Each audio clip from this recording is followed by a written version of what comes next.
Now coming in after Trump and Zelensky's heated argument, and after Zelensky exited without the deal being signed, there's clearly no agreement on the US-Ukraine Minerals Pact, and Zelensky in fact refused to sign the US minerals deal.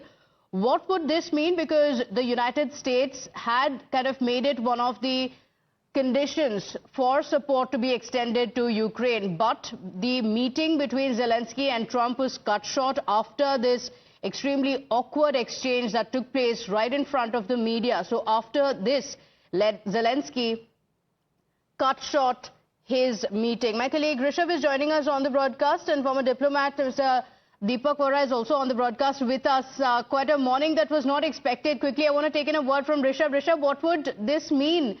Zelensky walking out of the meeting, no agreement signed, and if the message by Trump on social media is anything to go by, he remains quite displeased.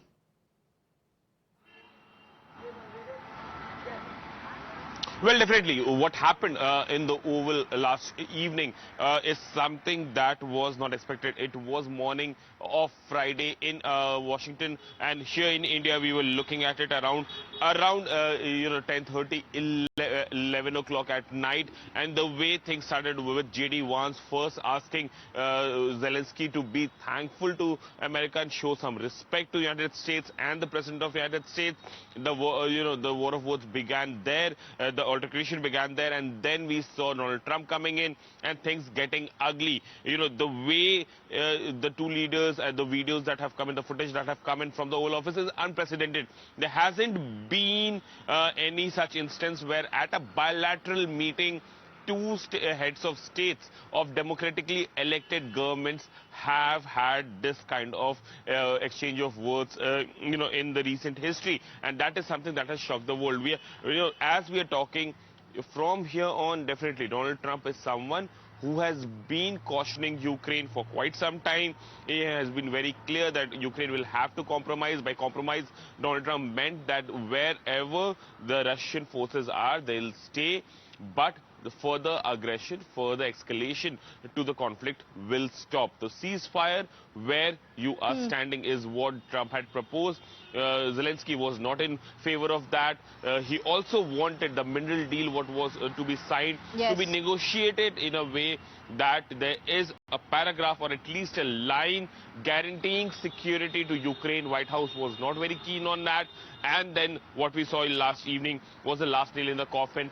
Right now, the mineral deal is off table, and in a public address that we have seen from Donald Trump, he has been very clear that it is not Zelensky but Putin who wants peace. A complete policy shift from the White House, who have been calling Russia an aggressor for last 3 years, now says that it's Zelensky who doesn't want peace.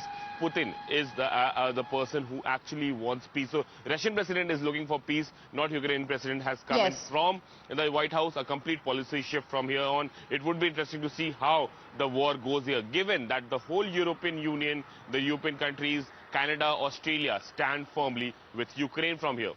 Yes, so the European leaders really rushed to back Zelensky after that firing meeting at the White House.